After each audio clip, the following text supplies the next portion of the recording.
Bakit kayo? Kasi tayo, nakasulit sa kami ng babae. Ano? Mga walang diyan? Kakapalang mukha niyo dito pa talaga, ha? Sino to? Ano naman, ha? Ako lang naman ang asawa ng kasama ko ngayon.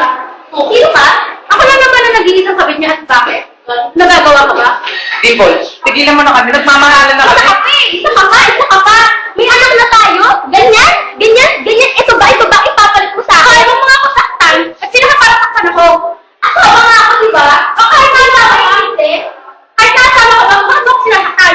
Wala kang karapatan para saktan ako. May karapatan ako dahil ako ang asawa at may anak kami. Wala kang pakailan kung asawa ka. Malibasa kasi talad sa amin ng babae. Palibhasa kasi. Mahal ako ng asawa ko. Hindi totoo yan. Mahal ako ng asawa ko. Eh, di ba mahal ko pala ng asawa ko? Bakit? Nagalit mo siya ng iba. Ano nga yun yan? Pinagpalit mo na kami sa kanya? Anak, mahal kita. Gusto mo sumama ka sa akin? Ayoko! Hindi ba ako na kung pinakasalan?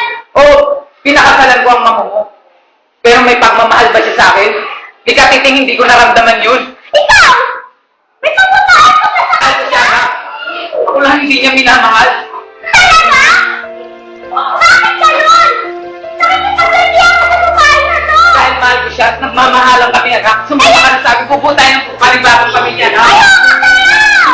Hindi na mapapatawad! Palit si Mama. Sa kanya? Sa kanya ka? Di mo na kami nalaman? Ngayon, Christian, mamili ka. Yung kapit mo o kami dalawa ng anak mo? Di ba sinabi ko na si Dimple? Hindi na kita gusto. Mahal ko na si Joyce. Kaya para kami. Ngayon maliwanag na. Yan ang pinili mo. Lumayas kayo dito. Lumayas ka dito, lalong-lalo ka na. Isa tayo, Joyce. Pabayaan. Alaala